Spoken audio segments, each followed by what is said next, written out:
My name is Juan Carter. I'm the director of the Nonviolent Street Worker Program at the Institute for the Study and Practice of Nonviolence. So, born and raised in Providence, Rhode Island. I lived in Lockwood Plaza, which is a house of projects on Prairie Avenue in South Providence. I am a Southside Boys and Girls Club kid, also Davy Lopes.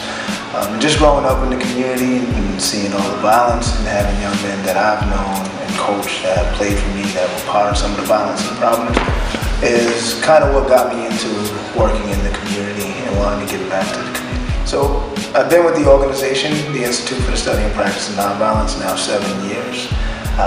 And I've been the director of the Nonviolent Street Workers Program for the last 3 years. And the street workers are individuals that work within the community to intervene in violence in the cities of Providence and Pawtucket on a day-to-day basis.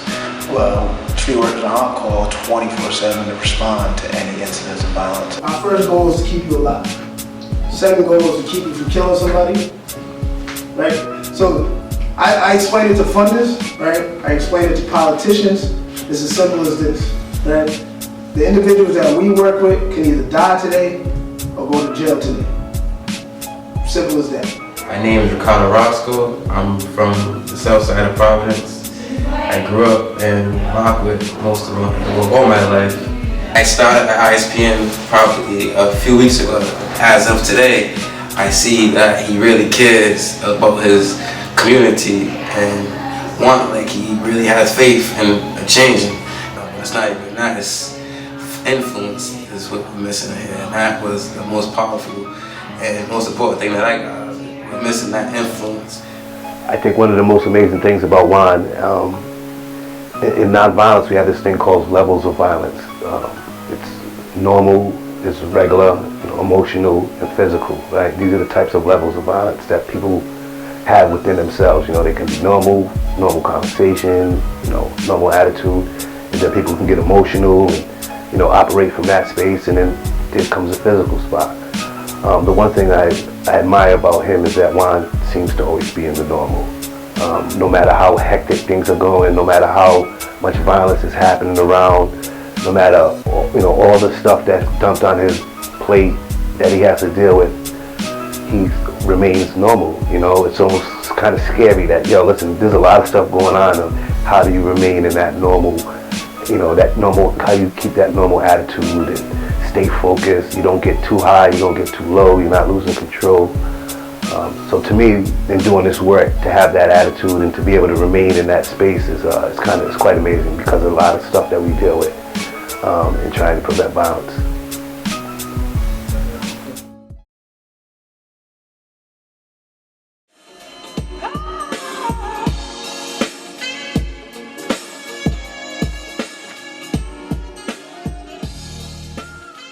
My name is Ken Bells from Providence, Rhode Island.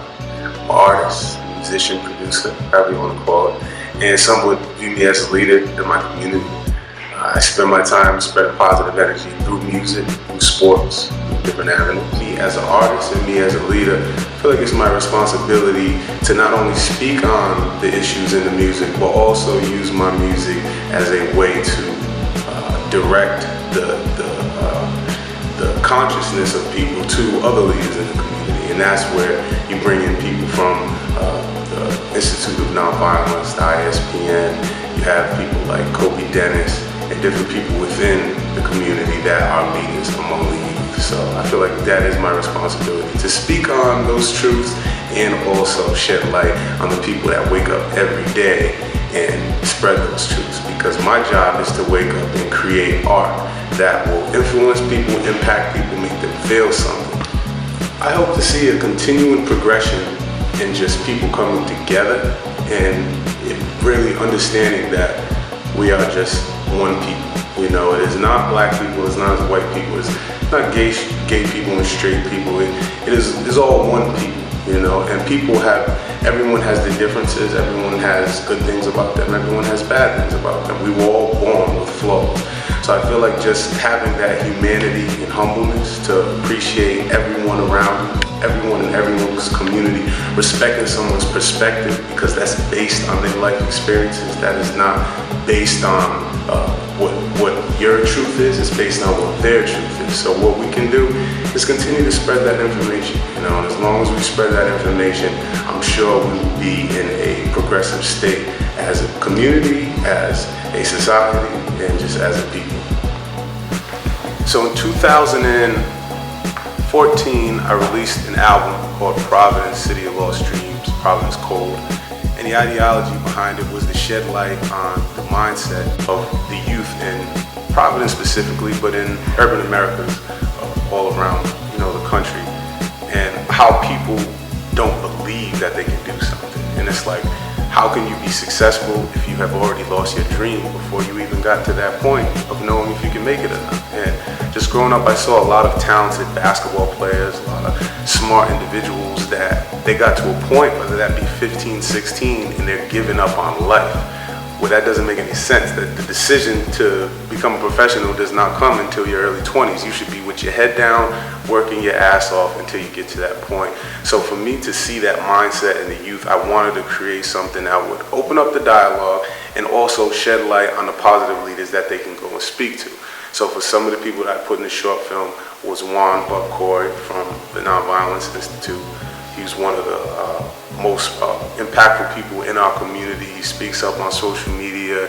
He's a leader at local gatherings. He travels to different cities and states to learn about their culture and bring it back home.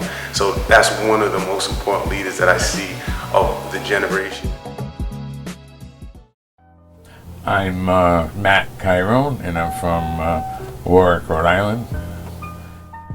I've been volunteering here as a full-time volunteer since 2003, September 2003, so it's like a little bit over 13 years. And I'm really responsible for special events and volunteer services.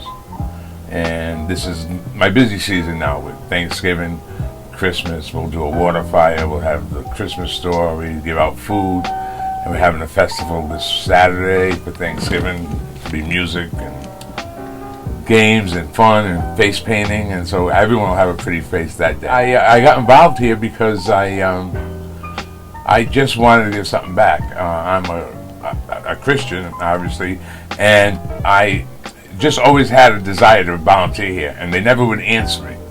So it was like every time I sent a donation, they had to check off you want to volunteer. So I did. So finally I said, okay, this is the last check I'm sending these people. They don't want me. They don't even know who I am, and they don't want me. They cash the check. So long story short is the reason I wasn't getting any callbacks was because there was only Sean and Marbeth here at the time. It was brand new, and their kids.